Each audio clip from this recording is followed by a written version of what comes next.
Magandang buhay mga bata!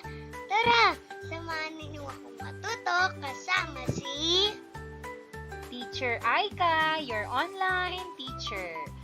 Please don't forget to subscribe, like, share, and hit the notification bell for more videos. Thank you!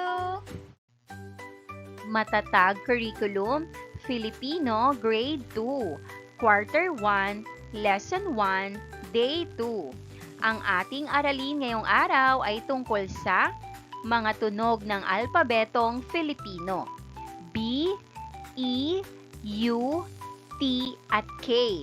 Muli, ako si Teacher Aika, ang inyong online teacher. Simulan na natin!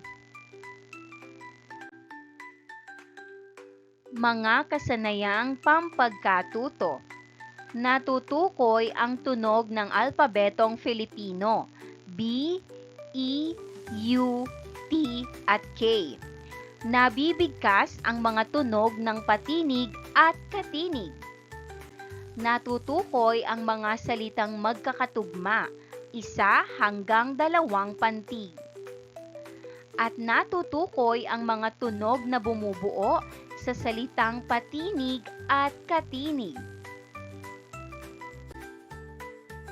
Natutukoy ang mga salitang madalas gamitin o high-frequency words.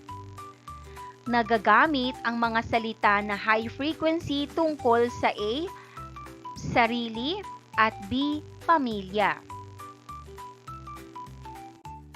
Mga layunin. 1. Natutukoy ang tunog ng alpabetong Filipino, B, E, U, T, at K. 2.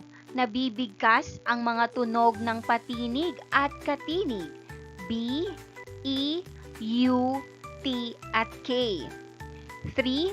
Natutukoy ang mga salitang magkakatugma, 1 hanggang 2 pantig. 4. Natutukoy ang mga tunog ng patinig at katinig na bumubuo sa salita. 5. Natutukoy ang mga salitang madalas gamitin o high-frequency words. 6. Nagagamit ang mga salita na high-frequency tungkol sa sarili at pamilya.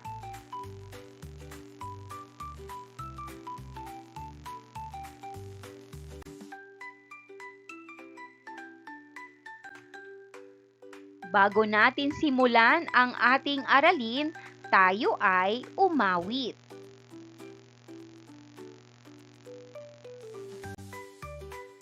Magandang araw mga bata!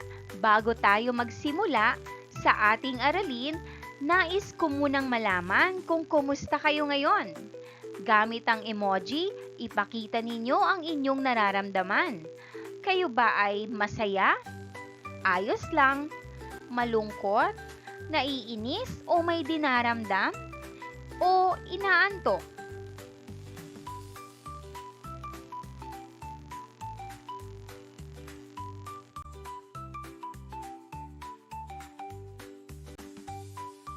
Sa araw na ito, pag-aralan natin ang mga tunog ng mga letrang B, E, U, T, at K.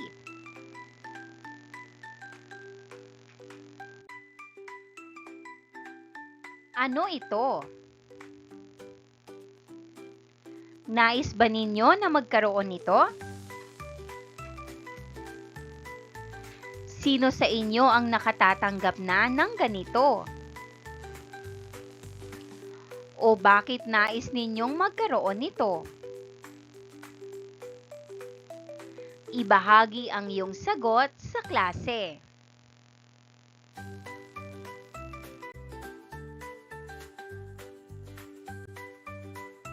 Ano-ano ang mga katangian ni Sinta? May ganoon ka rin bang katangian? Balikan natin ang tulang Sinta. Basahin natin itong muli. Pagbasa ng tula. Pakinggang mabuti ang tula. Ito ay may pamagat na Sinta. Isinulat ni M.A. Antonio. Sinta ang pangalan niya, isang batang tunay na masipag at talagang magalang pa. Ang kanila'y kilalang kilala. Sa oras ng pangangailangan, nalalapitan sila. Talagang siya'y batang masipag at talino'y taglay at kilalang magalang. Ang kanilang angkan ay hinahanga ang tunay, isang pagkilala ang sa kanila'y ibinigay, na magalang na iginawad ng kanilang barangay. Mahusay rin siyang magpinta. Sa pagiging mahusay na iyon, siya'y kilalang kilala. Espesyal na mga bulaklak sa hardin ang madalas niyang iginuguhit. Maligayang espesyal na bulaklak ang pangalang ibinigay niya sa obra.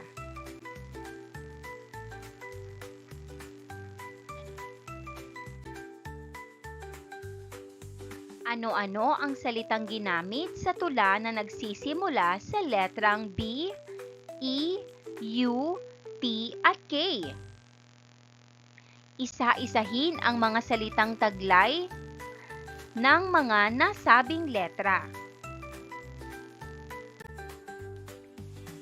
Bulaklak, batang, espesyal, ubod, talagang, kilala. Sa anong letra nagsisimula ang mga ito? B. Bulaklak. B. Batang. E. Espesyal. U. Ubod. T. Talagang. K. Kilala.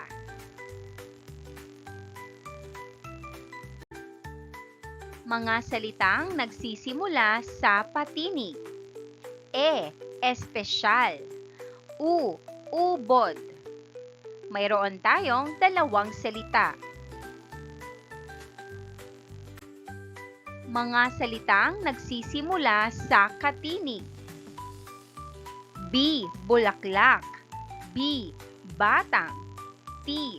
Talagang. K. Kilala. Apat na salita. Ngayon naman, ilang ulit binanggit sa tula ang mga sumusunod na salita. Bulaklak, 2 ulit. Espesyal, 2 ulit. Ubod, 2 ulit. Talagang, 2 ulit. Kilala, 2 ulit.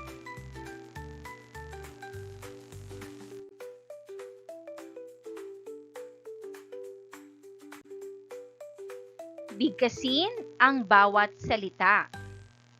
Bigyang diin ang pagbigkas sa bawat tunog ng bawat letra, pantig at bawat salita. Bulaklak. B, U, L, A, K. L, A, K. Bulaklak. Espesyal. E, S, P, E, S, Y, A, L. Espesyal. Ubod. U, B, O, D. Ubod. Talagang. T, A, L, A, G, A, N, G. Talagang. Kilala. K, I, L, A, L, A. Kilala.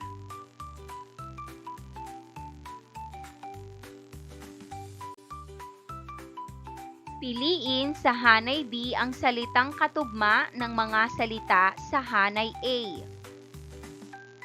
1. Bulaklak. Ang sagot, C. Bulak. 2. Ubod. Ang sagot, lugod. 3. Espesyal. Ang sagot, A. Pandesal. 4. Kilala. Ang sagot, pamilya. Basahin natin muli. Bulaklak, bulak. Ubod, lugod. Espesyal, pandesal. Kilala, pamilya.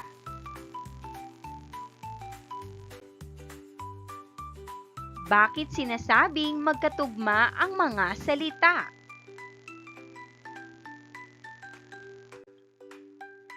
Magbigay ng mga salitang magkatugma na maaaring ginagamit ninyo sa inyong tahanan o naririnig ninyo sa inyong pamilya. Halimbawa, damit, gamit.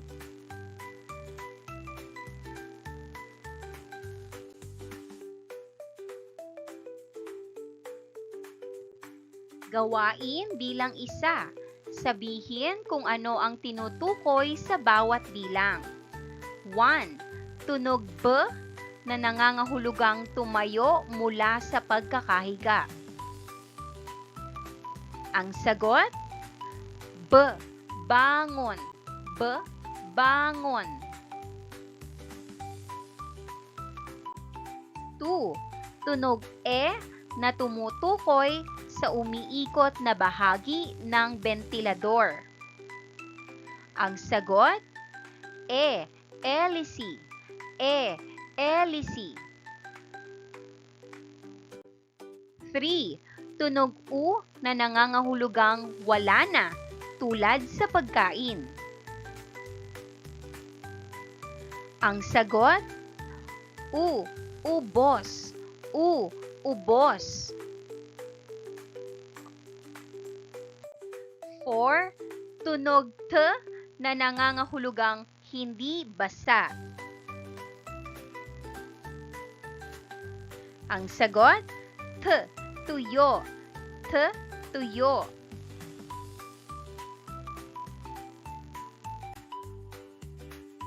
5. Tunog K na nangangahulugang kinakain kasama ng ulam.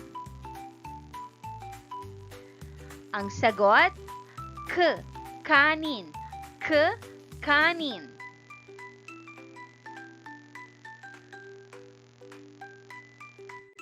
2. Gawain bilang 2. Isulat sa sagutang papel ang M kung ang mga salita sa bawat bilang ay magkatugma at H naman kung hindi magkatugma. 1. Bola, lola. Bola, lola. Ang sagot, M. Magkatugma. 2. Espada, ensalada. Espada, ensalada. Ang sagot, M. Magkatugma.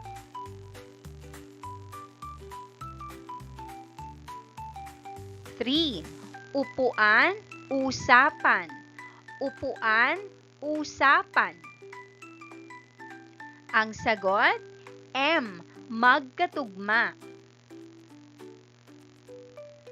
4. Tatlo, ubos. Tatlo, ubos.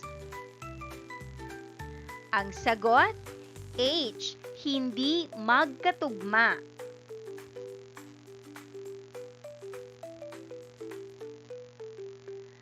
5. Kambing, baging. Kambing, baging. Ang sagot, H. Hindi magkatugma.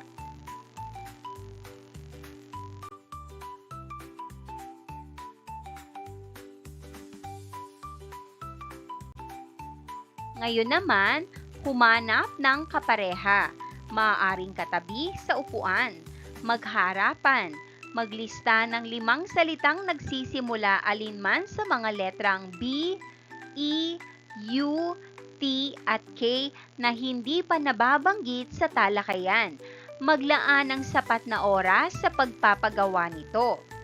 Tumawag ng magbabahagi sa klase ng kanilang isinulat.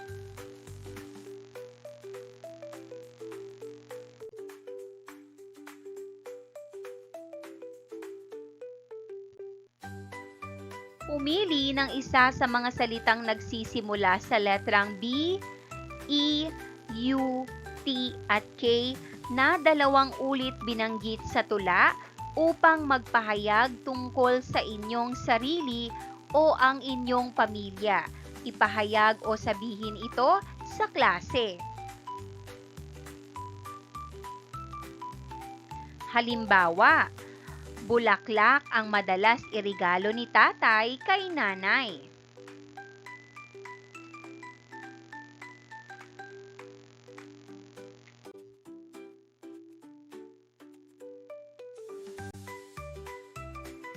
Para sa ating pagtataya, panuto, maglista ng pangalan ng bagay na madalas ninyong gamitin sa inyong tahanan, batay sa letrang hinihingi sa bawat bilang. Bigyan ito ng katugmang salita.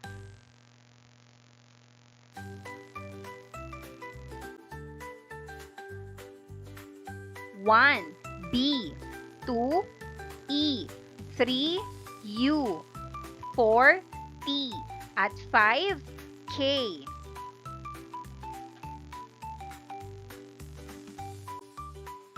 Maaaring sagot: 1. Baso. 2. Electric fan. 3. Upuan. 4. Telebisyon. 5. Kutsara.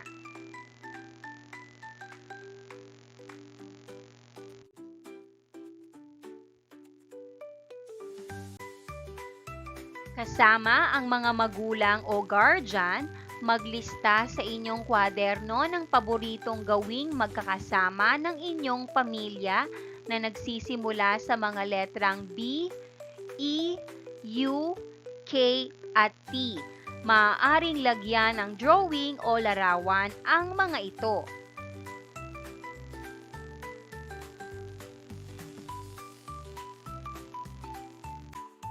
Maraming salamat sa panonood. Huwag kalimutang i-like at mag-subscribe para sa higit pang educational content. I-click ang bell icon para ma-update ka sa ating mga bagong video. Salamat!